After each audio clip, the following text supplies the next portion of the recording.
Sportsman here with Anthony Joshua's trainer, Rob McCracken. Rob, you've 3 days, you've been to New York, to Saudi and now to London. How you feeling? I'm okay, I'm fine. We slept on each flight, so no one should have any excuses. AJ alluded to the fact that he needed to make some lifestyle changes after his first defeat to Andy Ruiz out in New York. Talk to me about what those changes are and have you endorsed them? Yeah, I mean, he'll know what they are.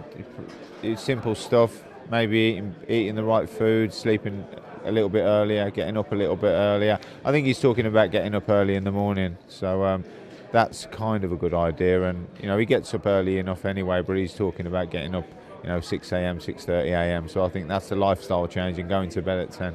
Can you give us a flavour of anything else that he's going to change ahead of the Ruiz fight?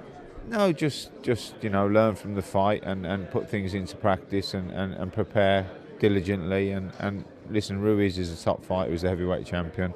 Anthony's got to beat his very best to beat Ruiz and get them titles back, and he's aware of that, and that's what he plans to do. Anthony's come out and mentioned the fact that he's became a little bit disillusioned with the sport. I think Eddie Hearn was quoted in saying he needed AJ to snap out of it. What's your kind of reaction to those comments? I mean, he's been boxing for a while now.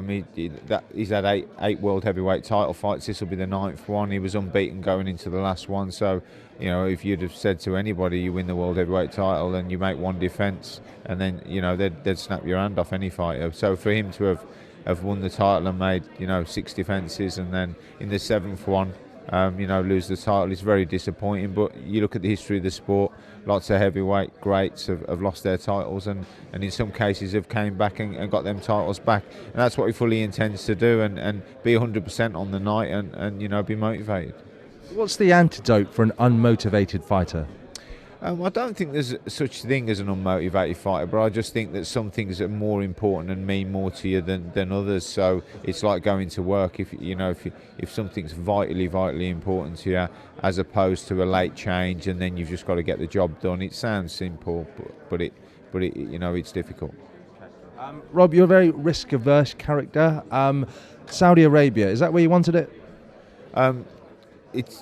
The opportunity came up. I think the neutral country option is viable. I think Andy was not over keen on coming to Wales. Certainly we weren't over keen on going to the States for the rematch. So, the Saudis have came in and offered us a spectacular offer, and to stage it, and it's neutral. It'll be fantastic. It'll be worldwide, and it's something to look forward to, because it's going to be a fantastic fight. And I think Eddie said it earlier, it's a fight, and it's a world heavyweight title fight, and it's fascinating.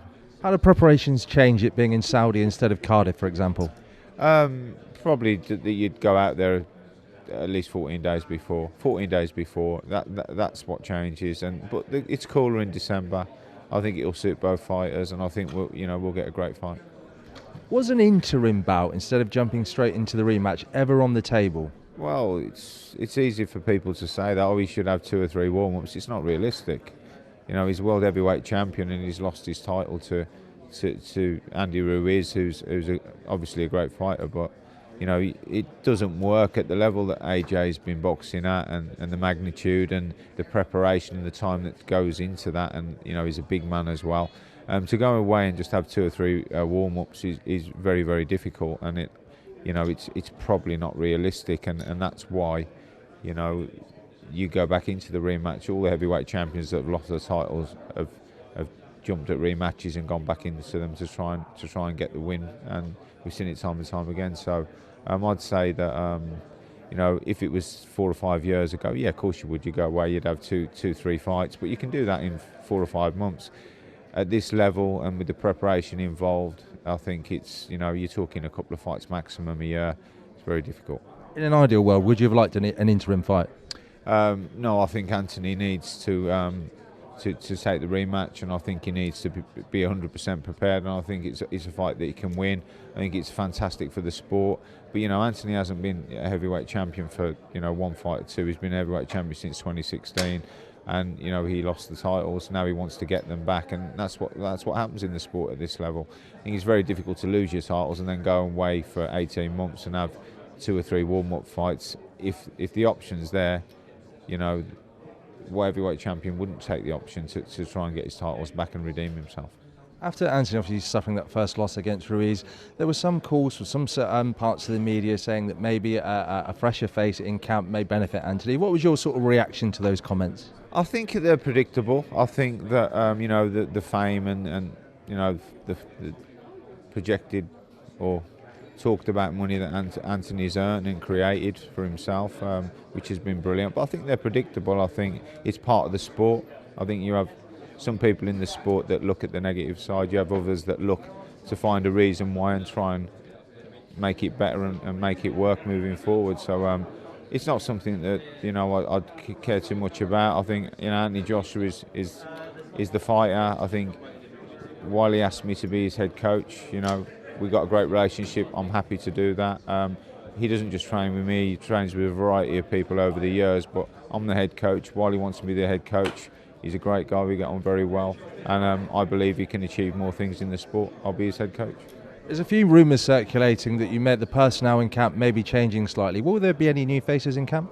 There's always new faces. The reality is that I'm Anthony's lead coach. I have been since he turned professional. But there's a variety of people that we use. Benga, his cousin, he plays a role in it as well. There'll be new faces as well, so they'll become more and more obvious as we go on. But it's a big team. We have a big team of people, and we always have had. AJ's physique. Do you see him coming in a bit lighter?